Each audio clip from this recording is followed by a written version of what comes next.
What if failure is the surest path to success?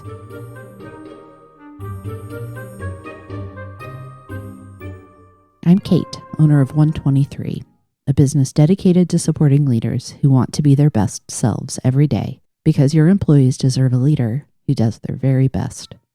Leading is hard work, but the chairs here at 123 are comfy, so please have a seat and join today's conversation about the principles of high reliability. Hi. Hi. Joining me in the comfy chairs today is my favorite person. Yay. I am fortunate enough to have my husband, Nate, join me, not just because he's a willing subject that can't get away from me, but because he has some very extensive and personal experience with a topic that I think is a good subject for us to talk about here in the comfy chairs. And that's the concept of high reliability. So I served as a nuclear reactor operator on a fast attack submarine in the Navy. I went in 95, finished up my stint in January of 01. The submarine service is one of the prime examples of what high reliability can look like. And I like to define my terms up front so we're all speaking about the same thing. The textbook definition is that high reliability organization, that's where you are in a complex, high risk setting, but consistently avoid errors and incidents. So one of the things that's necessary. Define consistently. Oh, that depends on what the definition of is. It's probably somewhat defined by the industry, in all honesty. Oh, yeah, for sure. There are a number of industries that are associated with being high reliability organizations or striving to be. Obviously, we talked about the submarine Navy. Also, very closely related to that is nuclear power, nuclear energy, aviation, anything that's offshore, offshore oil rigs, railroad, information security is kind of a newer one. Yeah. And then we're kind of lagging behind in that one, actually. Yeah, we are. But then I know of high reliability through my time in healthcare. So you can see that high stakes, lots of assets, human lives, things of that nature. When we talk about high risk settings, that's what we mean, that it can result in loss of life or such a significant loss of assets, financial and otherwise, that you have to avoid failure. Or face significant consequences. There are some key pillars and practices associated with it that I want to provide up front and then use as sort of a guideline to talk about your time in the Navy and how you experienced those. Sound like a plan? Absolutely. Right. So the pillars are leadership commitment, a culture of safety, and process improvement. And then those are lived out through the practices, and we'll define these a little bit more as we go on. But the first is sensitivity to operations, a preoccupation with failure, a reluctance to simplify, resilience, and the last is deference to expertise. So what I'd be curious to start with, Nate, is talking about how you experienced leadership commitment. Well, leadership commitment is kind of ingrained in all of the military branches. This is true. It's one of those things where you can't lead people into dangerous situations standing behind them. Yeah. So I experienced that exact same thing from the junior officers that I worked with that were still trying to figure it all out the same way I was, all the way up through our top tier chain of command, the commanding officer of the ship. When you were out for a long period of time, you would get to know those people a little better, even because you'd have more personal interaction with them. The Providence was only about 350 feet long and 3 stories high. There's only so many places you can be. So you would bump into these people and you would have personal interaction with them. And there was always, that's actually one of the reasons I volunteered for submarines, was that personal interaction, that crew level interaction. was kind of the experience that I wanted to have in my Navy experience. I didn't want to serve on a aircraft carrier where there were 5,000 people and I knew, Yeah. a handful of them. Well, one of the hallmarks of that, in my experience, what I observe from your time there is the fact that you're still in communication with the last captain that you served under. Absolutely. We've traded beer recipes. Exactly. We've brewed Captain Boden's beer. So that speaks to that. And in that leadership space, even though this may seem kind of antithetical to a military setting, one of the skill sets that leaders need to be able to practice to be highly reliable is taking a non-hierarchical approach to leadership. So even if there's structure of like rank and officer and enlisted, there is that you can come to me, you can... Oh, yeah. The CO, Captain Bodden specifically, had a sign on his door that said, frequent communication is the key to success. It's like you read my notes. Transparent and continuous communication is the second skill set. Yeah, he would always have time, and if he didn't have the time, he would schedule you. And the same for the skipper before him that I worked with, Captain Medley. So leadership commitment, and one of the things I'm hearing you talk about is not just to, like quote unquote operational excellence, but also to the people. Your people are your operational excellence. You can't have operational excellence without excellent people. That's a good answer. Thank you. So what about that second pillar, culture of safety? So culture of safety, on a submarine, there can't be a different culture. Safety has to be the first 5 things you think about when you do anything. Mm-hmm. Obviously, there are tactical situations where safety will sometimes take a second or third seat. Same holds true for a reactor. If it's not safe, you don't do it. Mm-hmm. And we train in damage control pretty extensively in the submarine community, especially, but in the Navy in general. Well, we've talked before about some of the really key training that contributes to that safe culture. And one of the things that I've heard you say before is that every sailor is a firefighter. On a submarine, we're all trained that way. Every single guy to the man is trained to fight fires, including the officers. They're all, we do the damage control trainers hand in hand with officers. Tell me a little bit more about damage control training, because it does seem to be the thing that creates that culture of safety DNA. Absolutely. Yeah. So there are off-site firefighting trainers as well as flooding trainers. The flooding trainer is basically a big tank that's made up to look like the inside of a ship. It's got pipes everywhere with a ton of fittings and a lot of valves. And what'll happen is you go into this space and all of a sudden a pipe bursts. So the flange will just start spewing water. Well, they've got a big tank behind them at this place. There's a control room way up high. Then there's a big reservoir tank, and there's these giant pumps that just pump water in. And they have switches and dials, and they can control all the different casualties, whether it's an isolable leak or a non-isolable leak. They've got control over everything that you've got in there. And you go in and you practice. And they basically, if you start to get ahead, they'll throw a couple more leaks in. It's all about like working against the unwinnable situation. I mean, I'm showing my nerd genes here, but that's the Kobayashi Maru. Yeah. Well, I mean, that scenario that Roddenberry dreamed up was born out of real world military training. You can't always win, but you got to figure out how to minimize casualties when you can't. That's such an interesting mindset of approaching safety, is not trying to like avoid danger or avoid accidents, but approaching it as it's going to happen. So how do you address it? And like you said, minimize any casualty. What about process improvement? Personally, I'm very quick to own up to a mistake. Yes, you are.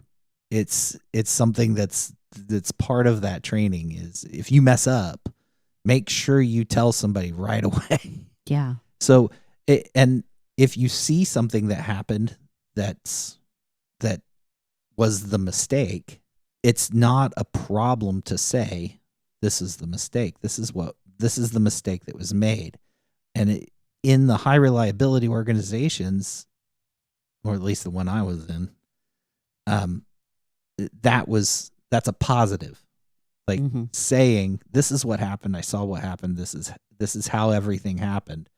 Being able to piece together that timeline saves a lot of time in figuring out what went wrong. Yeah. Outside of high reliability organizations, it seems like there's less positive sentiment around that kind of statement. It can feel like an accusation or an exposure. Right. So if you don't have that shared practice of something's gone wrong and we're going to talk about it, where, human nature is to kind of be like, I've messed up, I have to keep it secret. Yeah. If somebody has those kind of instincts on a boat, that's bad. Very bad. Like you gotta get that out there. You gotta say, hey, I screwed this up. I remember one of the worst dressings down that I ever got was because I had screwed up, and I told Chief about it. I said, hey, I messed up during this drill, and this is what I did. And yeah, he had a talk with me that I still remember. And it wasn't angry. He wasn't screaming at me. It was a nice, quiet conversation. I did not make that mistake again. Yeah. I made mistakes, but not that one. Exactly. Right. Yeah. And that's so leadership, this understanding that safety is important because bad things happen. And then how are we constantly improving? Yeah. So. Always constant improvement. Training. I love hearing that as somebody that works in training and development. It's good to know. Now, what about, so I'm going to flip us over to those practices, how those pillars play out in the day-to-day. The very first one, I think the language that's used is kind of academic, so I want to talk about what that is, but also acknowledge that in a military setting that has literal rank and file, that it may not be entirely evident. And that's this idea of sensitivity to operations, which means that leaders are listening to what's being said on the front line, that where the work is being done, frontline employees are engaged and involved and have a say in improvements and reporting on problems. For sure, the chiefs, the Goat Locker, had some ability to influence things. And then if they were able to sell their upper chain of command on it, then it could be submitted back to the governing bodies that handled the fleet ops. Okay. And that's how changes would happen. My chief would listen to what I had to say. But it was still an environment where you felt you could speak up about those things. I could speak up. I was actually encouraged to speak up about things that I thought were safety problems or things like that. Yeah. That was immediately addressed. If we're talking about, high reliability being about minimizing events, right? That it's not just that leaders have a responsibility for listening to what's happening on the front line. There's also responsibility from the frontline members of the team when there's something that could result in a safety event to speak up. And it sounds like that's where that really came to life. Oh, absolutely. That was, yeah. That encouraging you to speak up if something wasn't going well. I was a member of a fairly rarefied military segment. Yes. Military members are not often told to question the orders that they're given. But we were actually not so much encouraged to question orders, but we were encouraged to know what was safe and what was not. And if we were given an order that violated that safety, we were told to ask for clarification and explain to the officer that was giving the order where we should look in the book to verify that the order they were giving was correct. So, I mean, you talk about chapter and verse.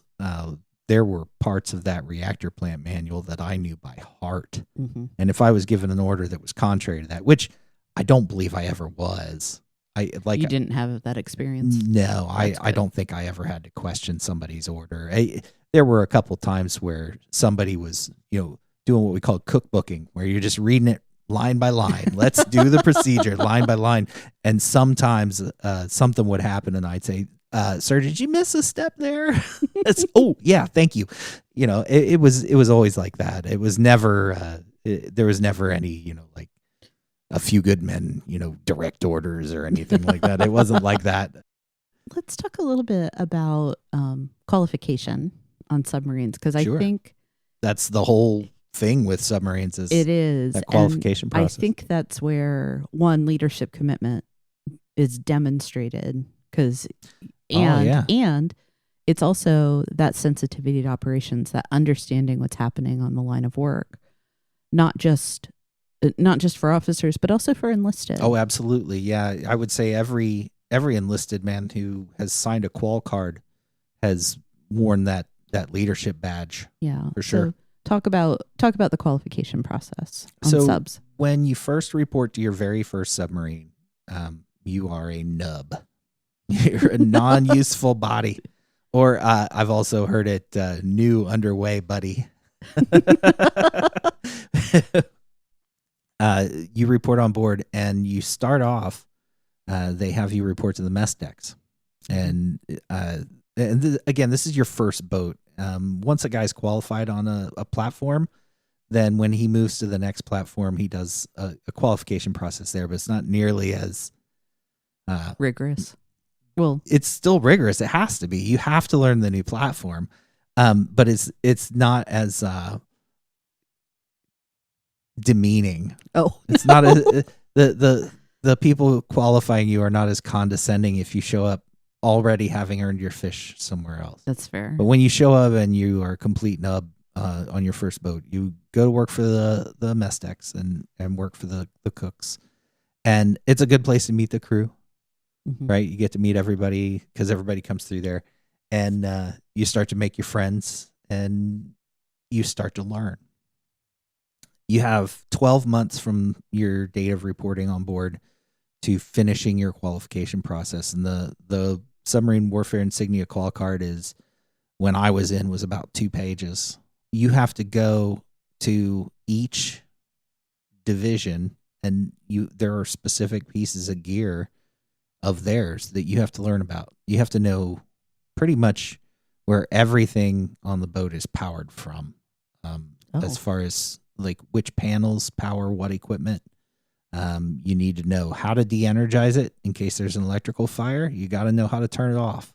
And every person, to a man, has to learn this. So the cooks that you're serving with when you first show up, if they're wearing fish, they know how the reactor works. That is right? So amazing. Yeah. And that's actually an amazing act of compassion to expect that of people doing all types of jobs, because instead of saying, "Oh, you're quote unquote just a cook, you don't need to know how to do this," it's, we're not going to leave you helpless. Yeah, there's no such thing as just anything.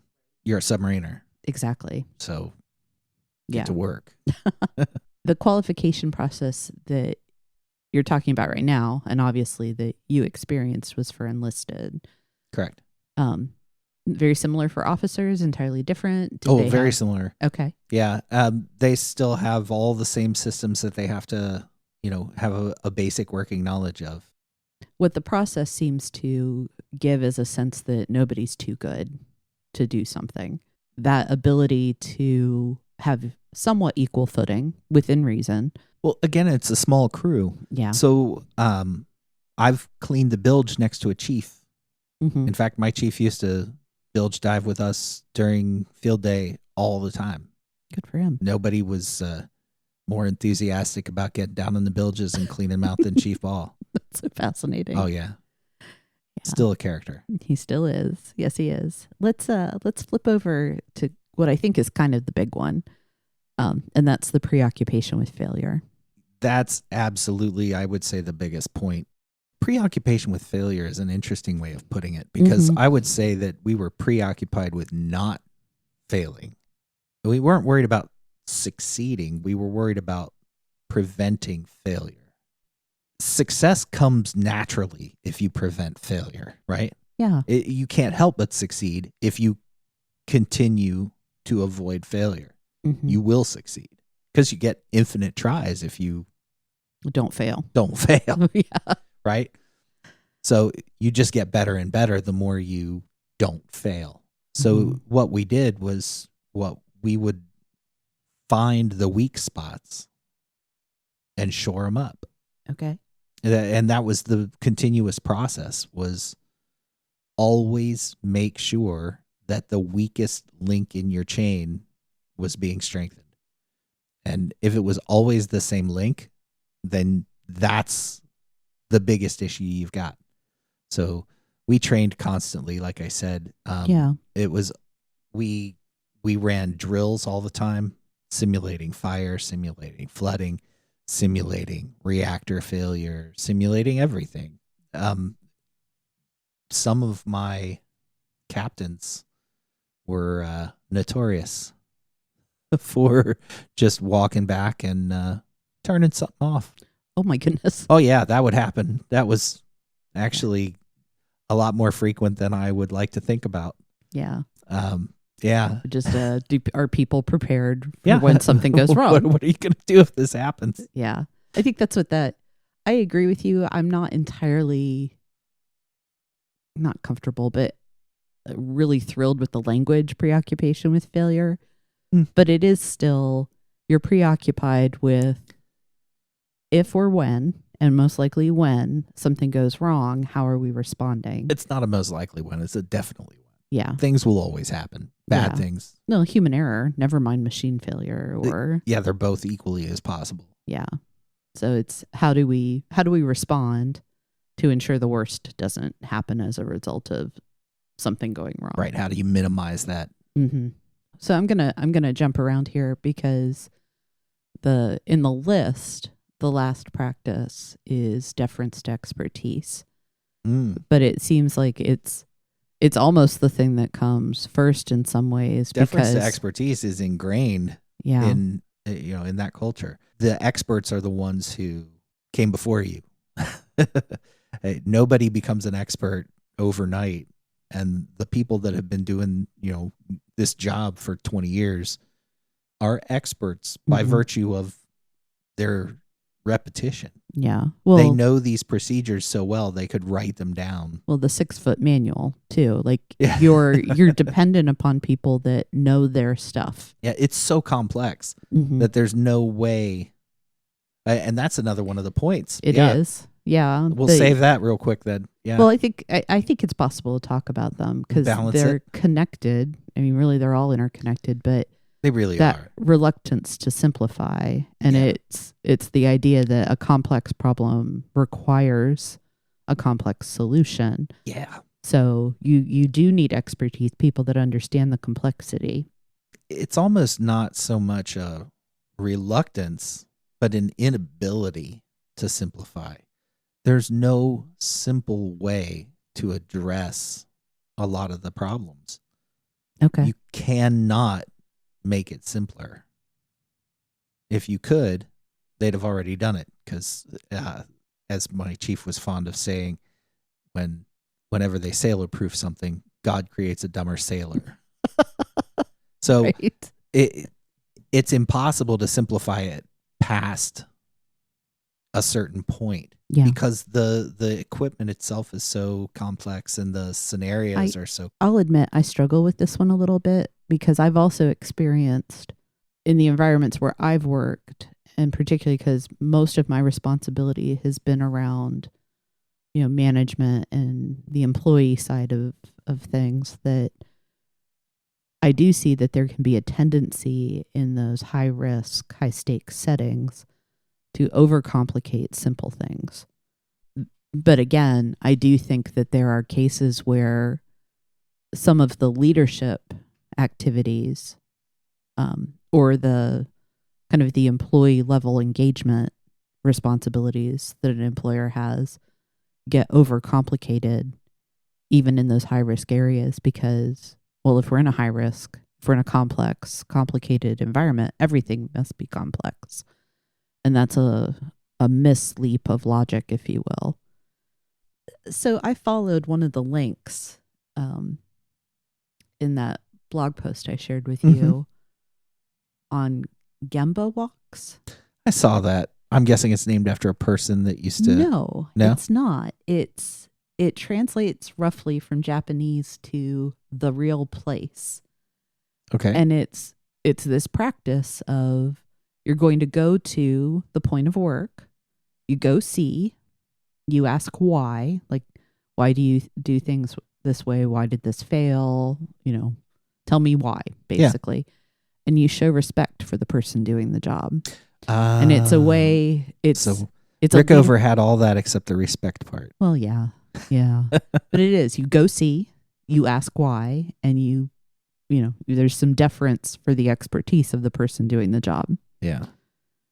Huh. And I want to learn more about it. It's something that I'd like to research more because I suspect that there is probably a way to create a model for remote work that is obviously still virtual and remote, but that would help quell some of the concerns that employers are expressing about people working from home.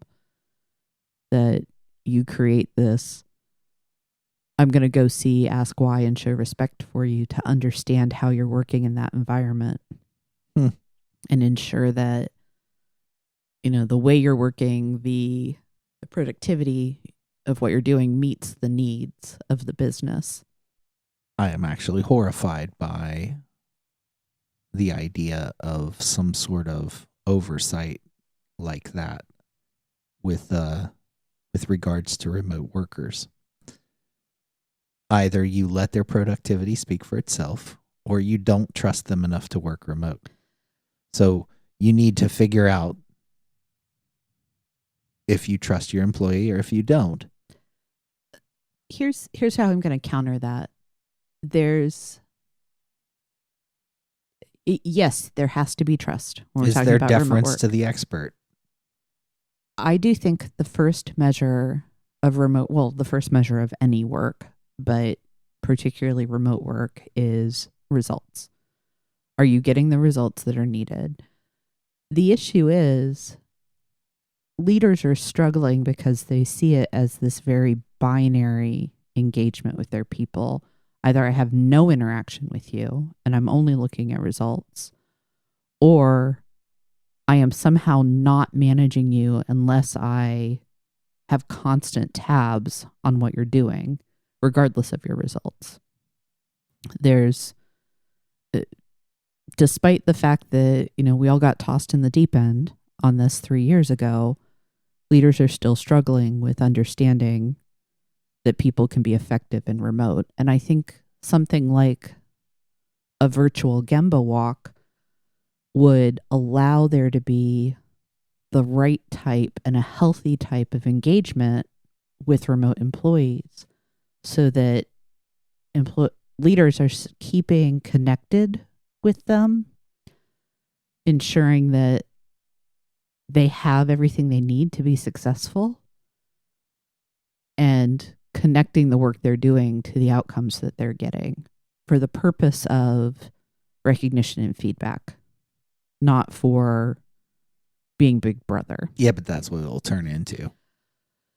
It could, but we're kind of in that space right now anyway. So I think we need to create tools for leaders of remote workforces that will equip them to be engaging and managing performance without going between one of the extremes.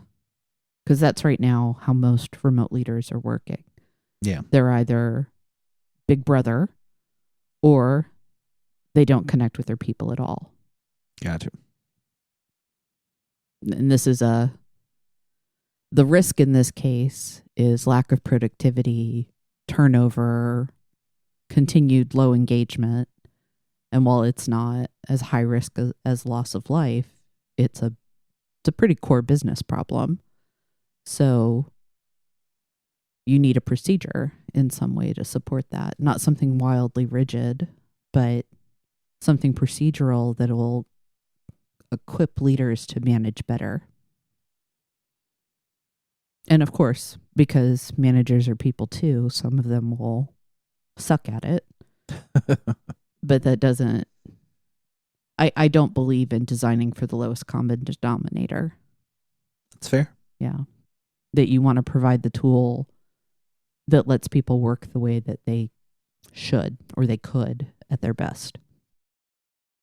You've shared an example with me. This was a new story for me, so it's kind of fresh in my head around an inspection that didn't go well on the boat. Oh, yeah. So we had this tactical readiness examination didn't go well. The captain at the time looked at, what was going on, looked at who he had available, and realized that one of the problems that they were having there was maintaining their procedural compliance. And he looked at the ship and said, well, who do I have that's really good at procedural compliance?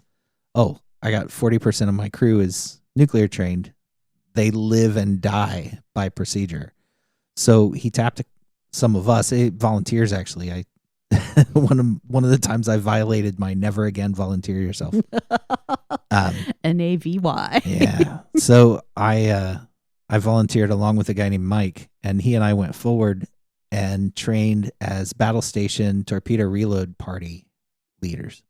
It was actually a lot of fun.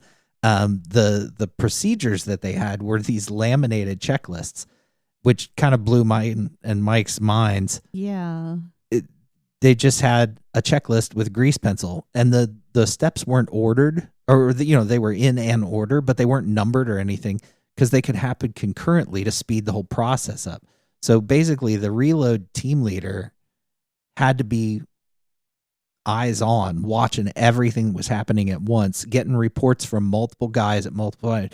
I've told you before, I can listen to 6 things going on at once. Yes, and I know it's a little crazy making for you sometimes. Very much. But I can hear all the different things and make sense of it.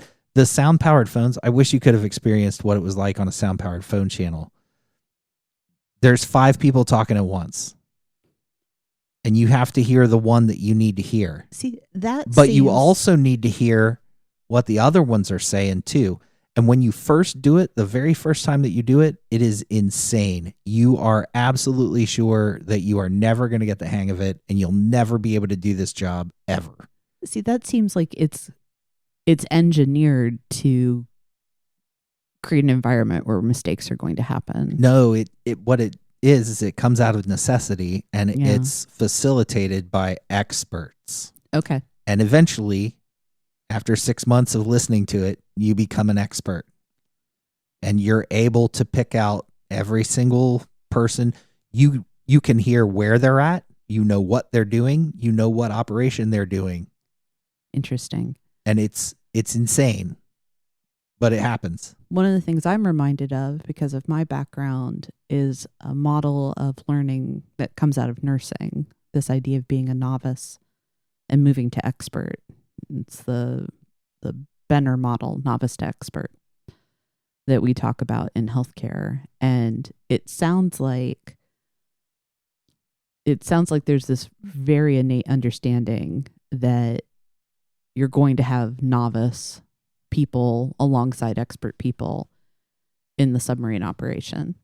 I can't imagine it being any other way ever in anything. Well, how does the training, because I have a bit of a preoccupation with training, but then also that culture of safety, how does it support people in that path from I know nothing to I'm considered an expert? Sure. So watch stations on a submarine, I don't know how it works on the surface fleet. I assume it's probably about the same. But when you show up on a submarine, you start at the bottom level, and you don't even start off by standing a watch. You start off learning from a watchstander. And so you'll shadow this person, Okay. right? So you walk around with them, and then you'll stand what's called an under instruction watch. So you're a UI. You're under instruction. And it's very, very, very clear to you that you have no authority in your position other than what is granted to you by your over instruction. He is the actual watchstander. Okay. He will stand next to you over your shoulder and make sure you're not getting him fired. Okay. Right? Very intense scrutiny. It's super intense. Yeah. Some guys are a little more intense about it than others, but every one of them knows that when they've got a UI, whatever the UI does is the same as if they did it. So people are, typically pretty protective of their own qualification until they are more confident in the abilities that they're under instruction. That makes sense, because it's if you fail, it means that I don't know I don't know, and I get disqualified. Oh yeah, there's nothing worse for a submariner than showing off lack of knowledge. Yeah. Yes. Now, they will say, if you ask them a question they don't know, they will say they don't know, because it's way better to say you don't know something than it is to answer completely incorrectly. Oh yeah, I want to come back to this, but let's talk again about that under and over instructor. So, because it sounds like if I was if you were my UI, yeah, the first thing I would do is see if you knew any damn thing at all. I would hand you the clipboard and go, all right, what do you do first? Okay. And if you had no idea, then I would tell you. I like that. Instead of guessing, tell me. And so that's the way you learn it first, is just you've got this watch station, and for a roving watch station, you might be learning, 3 floors. Yeah, it's interesting because I hear standing watch and I have this, I think about like, oh, I'll take the watch. I'll stand guard, right? But it's different in the Navy. It's very different. It's this constant monitoring of the machines. We've known each other, 10 years now. So I've heard you talk about standing watch a lot. And I've known there was paperwork associated with it. But I still had this. All paperwork. I had this like weird Game of Thrones. Oh, no, I was in a real branch of service. I know. What you're watching is you're not watching the horizon for enemies. You're watching the machine. You're watching the boat. I'm monitoring equipment. I'm monitoring tank levels. I'm monitoring. Mm-hmm. Well, and that's that preoccupation with failure. You're monitoring it so when it fails, just a light bulb went off for me all of a sudden. That's funny. But also that when I was standing watch is it's to make certain no failure happens. Yeah. Yeah. Of course. Yeah. I'll get there eventually. So yeah. So qualifications. You stand your under instruction watches, and usually you've got a minimum number of under instruction watches that you should stand before you're familiar. And there's also, I don't remember exactly how all the qualification process worked. It was 20 years ago. But after you finished your under instruction watches, and then you stand a board, an oral interview for your qualification into that watch station, then you start studying for the next position. So it builds on itself. It takes that last level of knowledge and then builds on it and builds on it and builds on it until, but it works the same way. You're going to stand in under instruction watch for auxiliary electrician aft, and you're going to have some electrician standing over your shoulder making sure you're not flipping the wrong switch on his watch station. Yeah. And so you just build and build and build.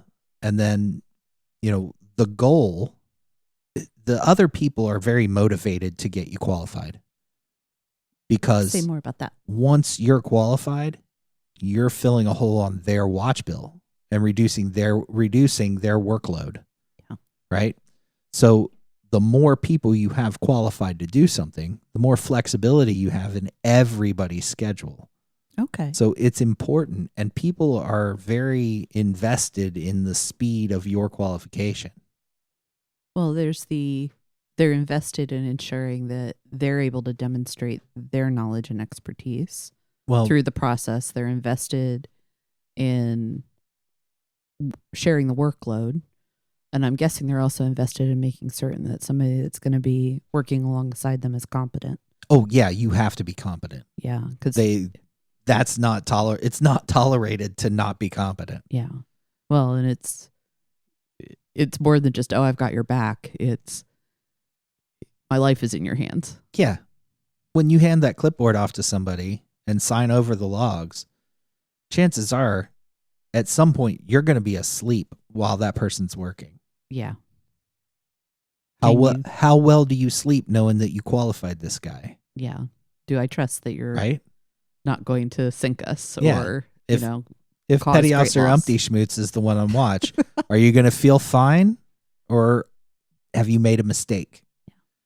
And it's one of the reasons why there's that 12-month period where if you don't qualify for submarines after 12 months, they just send you back to the surface fleet where if you screw up real bad, everybody bobs around on a cork for a while. All right, so trust. Yeah, it has to be trust. It has to be trust. It has to be confidence.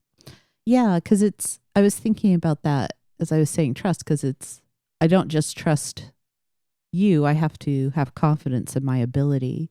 So one of the things that's vital to high reliability is people need to be capable of instruction, giving and receiving. Yeah. Yeah. What are you chuckling about, sir? No. Yeah.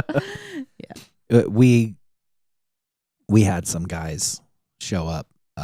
One of them in specific that was just, Oh yeah. he could not be taught. Yeah. You can't have that in any high stakes environment.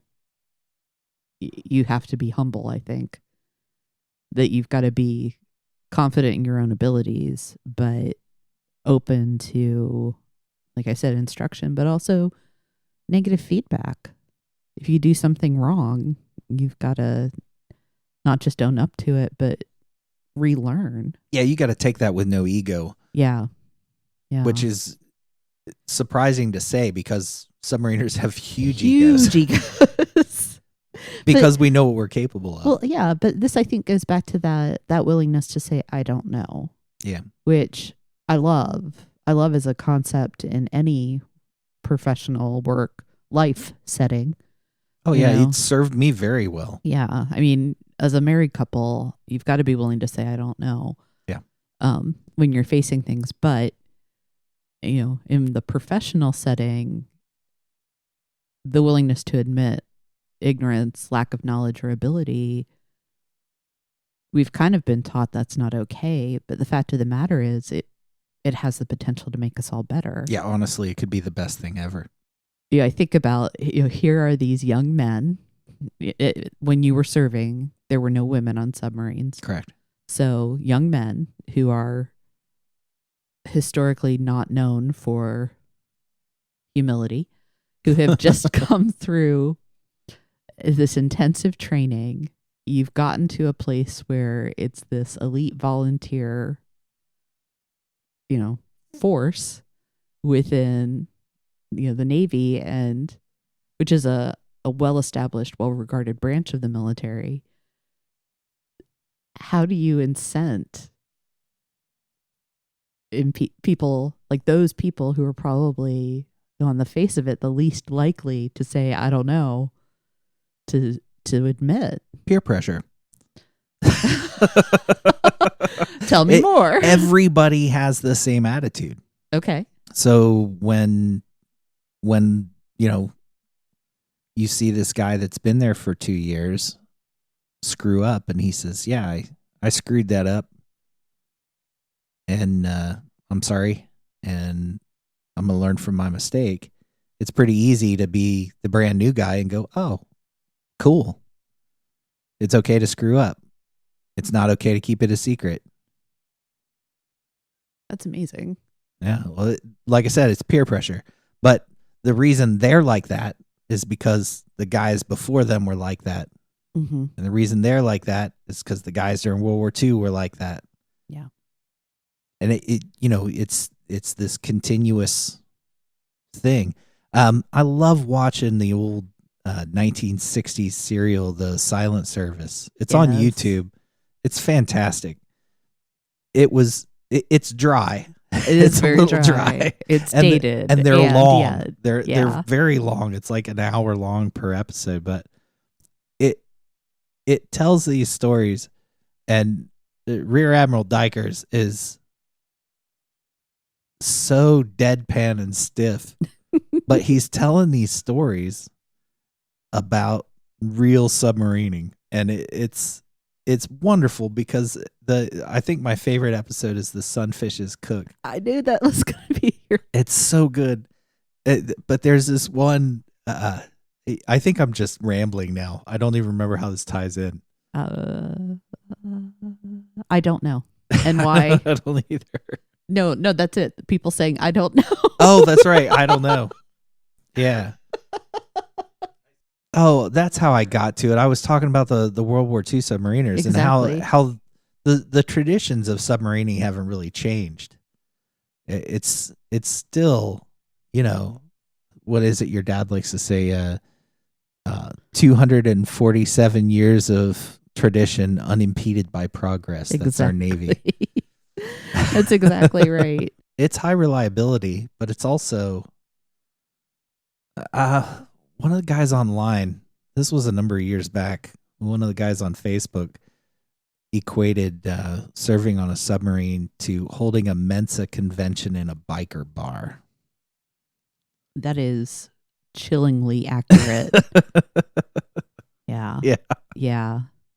I want to back up a bit. We've talked some about, getting ready for this, and just over the years, as you've shared experiences and I've brought that healthcare lens to these concepts, that high reliability happens in high risk settings. Yeah, like those 100%. things are connected. Yeah, the fear of the consequences of failure exactly are what drives high reliability, I think. Yeah, and that you are looking for people that are skilled and confident, but also humble and not just open, but eager to learning. One of the questions I have when I think about high reliability is what are some of the practices that can be applied outside of the high risk setting, that there have to be lessons learned in how you operate, how you create the teams that are able to perform that way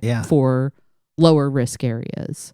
I think that that willingness to admit mistakes is probably the biggest one. I would agree. You've got to be willing to come absolutely clean about mistakes that you've made. And people need to be honest in their actions as well. Just because it didn't cause a problem doesn't mean people shouldn't know what you did. Let's say it's at the office. People should know that you fixed a piece of equipment, right? Well, you and I have both worked in retail, and there's like the closing shift and the opening shift in a retail setting. There's like, well, what were these people doing last night? Sure. Right. So how do you have open and honesty about your actions in that sort of setting? The way we did it in the Navy was through material history. Yeah. So if there was a problem with something, everything got logged. Like it was all written down, to the point where I was able to chase an electronic problem in one of our cabinets back through material history over a decade previous. Wow. To find a piece of gear that was part of the power supply that had been replaced. Again, since the keel was laid, they were keeping these material history logs. And that's part of high reliability, is everything you do has to be documented. Well, I think that's something in any setting. If there's a procedure, like document the stuff. If it's not clear that it serves a purpose, employees, I think, have a responsibility to ask why. So to explain to me why we do it this way. And in this case, the documenting of all those supplies and materials was because if we don't have this history, it could lead to a significant failure for us.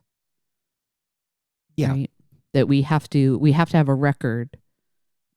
The in thing order is, though, to in low risk, the trade-off between the man hours required to document that sort of thing, that might be part of your simplification. So in high reliability, aka high risk, that kind of sacrifice of man hours is a good trade-off.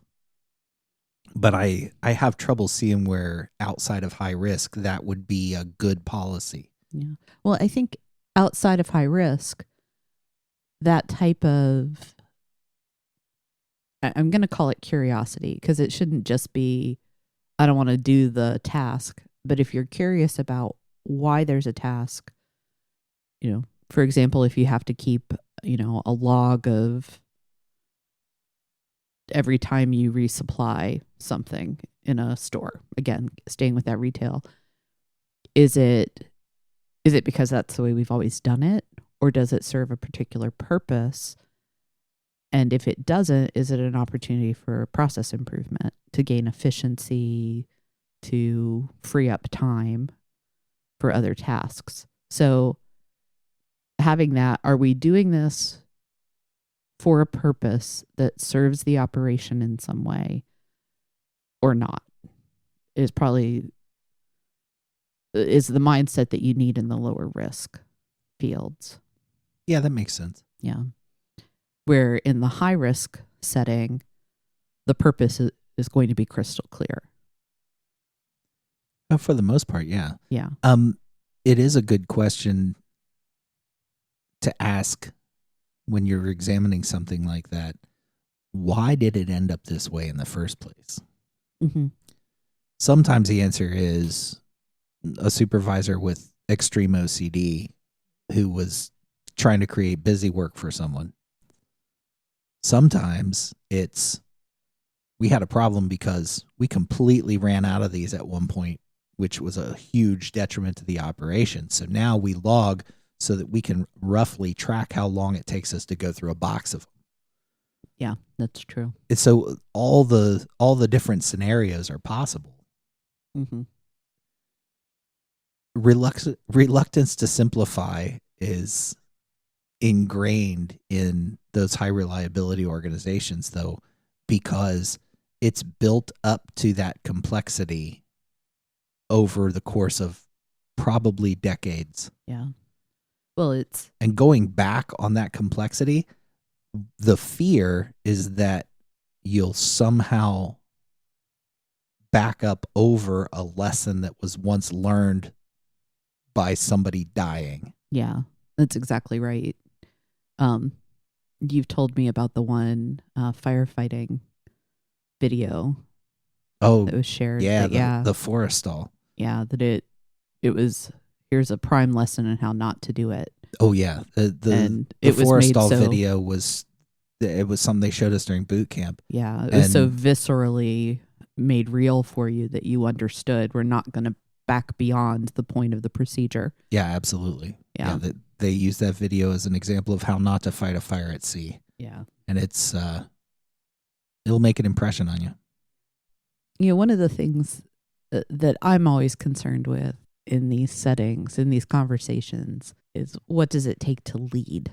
And some of the additional research that I've done on what the leadership skill sets that support high reliability, I was a little surprised but very pleased to see that mindfulness shows up.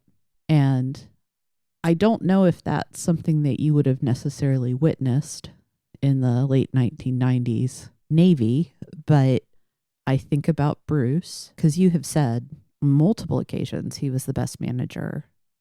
He is the best manager you've experienced. Absolutely. He was the best direct report manager I've ever worked with. Yeah. Was it simply because he was a smart guy that knew his stuff? What else about him made him such a good manager? No, I think he was a good coach. He was a good father. He was a good person. Still is. Yeah. And his style of leadership was very much that same coach style. He was a compassionate leader for sure. I don't know that I ever heard him really yell at anybody. So no motivation through fear. No. Well, I mean, fear, yes. well, that's the fear that came with the environment. Yeah, not fear of him, Yeah. but fear of consequence of your action. He'd more paint the picture of what was going to happen. Do you think that Bruce is a leader that reflected often on his actions and how he showed up with his team? I know him to be a mindful enough person that I'm sure he did ask himself what the best way was. Yeah. So, yeah. Because I do think, you've heard me talk about this enough that I think the core leadership competency for anyone, regardless of industry, setting, title, is that self-awareness. How am I showing up? Am I aware of my impact? Am I mindful? And even though it may not be a super obvious aspect of leadership in the setting that you know best in terms of high reliability, I do suspect that the very successful leaders in those areas had some level of mindfulness and even emotional intelligence. Yeah. I guess we're done. Looks that way. Yeah. A cat has just sat down on my notes. Let's wrap this up. Yes, sir. I think we should make dinner. I agree.